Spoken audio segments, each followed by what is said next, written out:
They came in secret, sent by the Valar across the vast seas of time and space, not to lead armies, not to light beacons in the west, but to vanish into the uncharted east.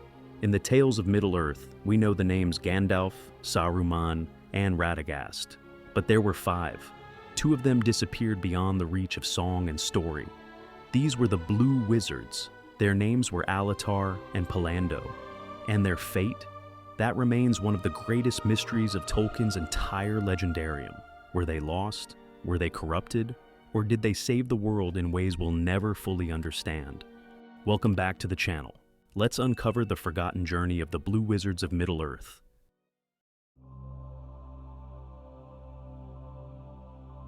To understand the Blue Wizards, we must first understand what they truly were. The Istari, known to us as wizards, were not mortals. They were Maiar, divine spirits of the same order as Sauron himself. Around the year 1000 of the Third Age, the Valar, the godlike beings who govern the world, realized that Sauron had returned and was gaining power, but they would not send armies or intervene directly.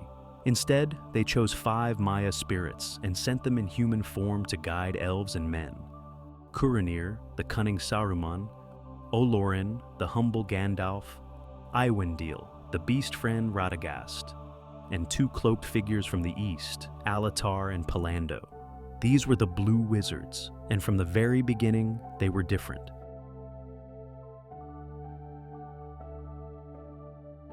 Alatar was chosen by the Valar Orome, the huntsman, a being of strength, wild places, and war. Pallando, it is said, went with Alatar as his friend and companion. Their colors were blue, though no robe nor ring of theirs is ever described in detail. Their names in Quenya were Morinechtar, meaning Darkness Slayer, and Romistamo, the Helper of the East. While Gandalf and Saruman worked in the west, in the lands we know from the Lord of the Rings, the Blue Wizards were sent eastward, into the vast and shadowed realms beyond Mordor, into the deserts and steppes of Rhûn, and the great unknown lands of the east and south. And then, they vanished.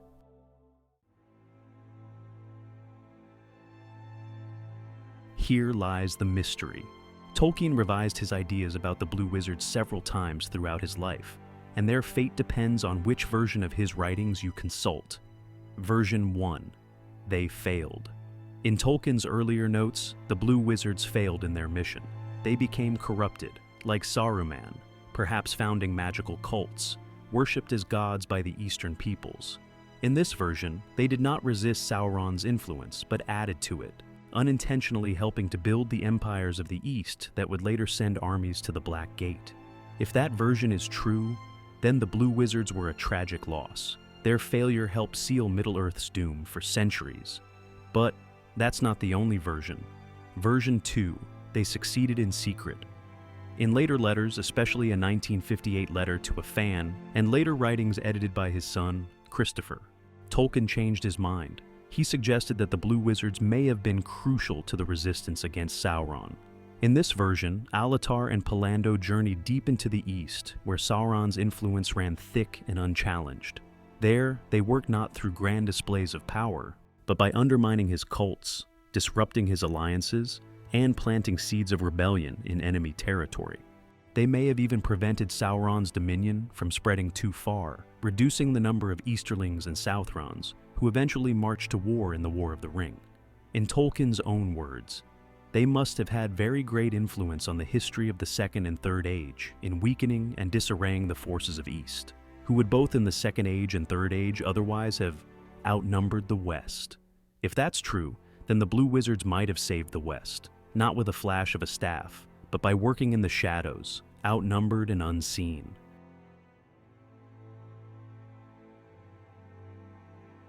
The very idea of the East in Tolkien's world is shrouded in mystery. He described little about Rhûn, Khand, or the southern reaches of Harad. We don't know the languages, the people, or the full extent of their civilizations. This opens a powerful window of imagination. Could the Blue Wizards have become legends there? Did they spark revolutions among the enslaved? Did they leave behind scrolls, hidden temples, or forbidden prophecies? It's easy to imagine them as lone wanderers in vast deserts, or as cloaked sages in mountain citadels. planting the slow-burning seeds of hope over centuries.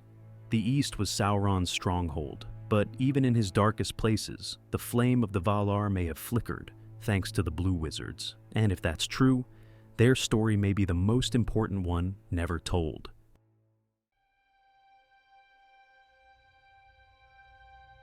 You might wonder, why didn't Tolkien write more about them?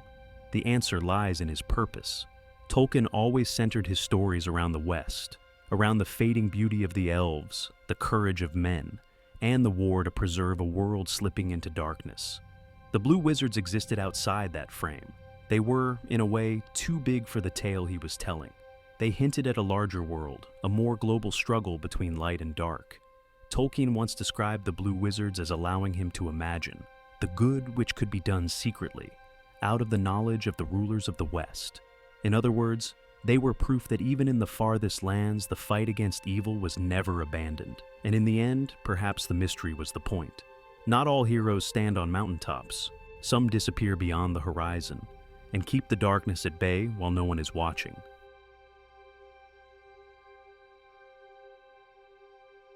So, who were the Blue Wizards? They were Maiar, spirits of the same order as Sauron himself. They were Alatar and Pallando, the Darkness Slayer and the Helper of the East. They may have failed, or they may have saved the world from the shadows, far from the White City and the Shire.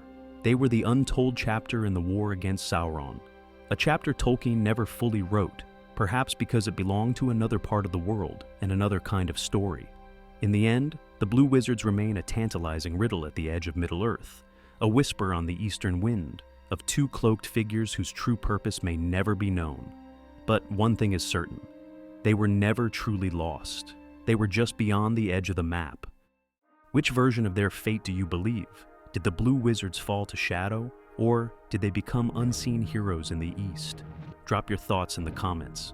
And if exploring Middle-earth's unsolved mysteries stirred the lore seeker in your soul, don't forget to like the video and subscribe for more journeys through Tolkien's forgotten tales. Until we meet again, thanks for watching and see you in the next stage.